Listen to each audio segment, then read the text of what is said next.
विधान परिषद के चुनावी परिणाम ने कई तरह के बिहार के समीकरण को, राजनीतिक समीकरण को बदल कर रख दिया है।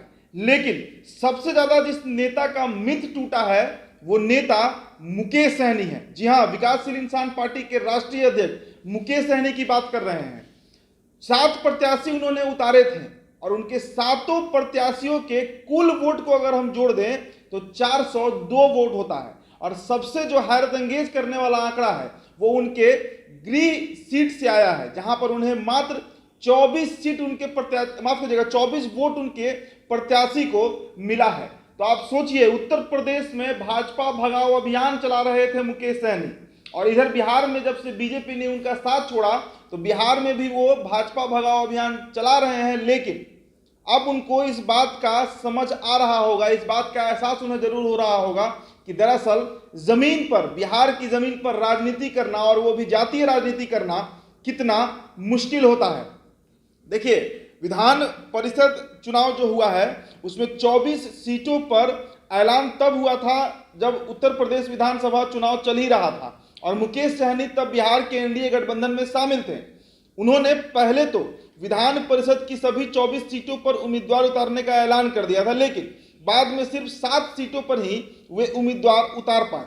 मुकेश सहनी ने सिर्फ उन सीटों पर चुनाव लड़ने का ऐलान किया था जहां बीजेपी के उम्मीदवार खड़े थे। सहनी ने जेडीयू के सारे उम्मीदवारों को समर्थन दिया था, लेकिन उनका खुला चैलेंज था बीजेपी को कि जहां जहां से बीजेपी के प्रत्याशी लड़ेंगे वहीं से विकासशील इंसान पार्टी के भी प्रत्याशी लड़ेंगे। मुकेश सहनी ने अपनी पार्टी वीआईपी की ओर से जिन 7 सीटों पर उम्मीदवार उतारे थे उनमें उनका गृह जिला दरभंगा के अलावा सहरसा, पूर्णिया, रोहतास, बेगूसराय, समस्तीपुर और सारण यानी छपरा सीट शामिल था।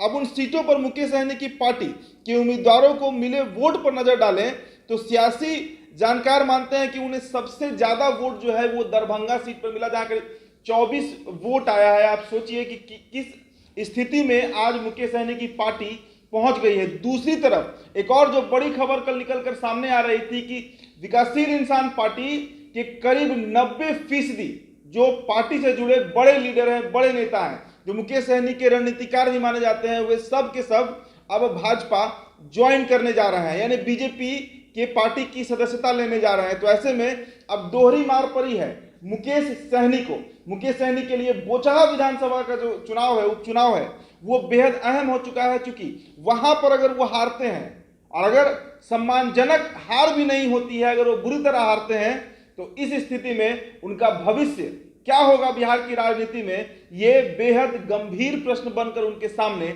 आ सकता है। फिलहाल इस खबर में इतना ही। मेरा नाम उदित तारेन है। द इंडिया टॉप पर ये वीडियो आप देख रहे थे। बहुत बहुत शुक्रिया।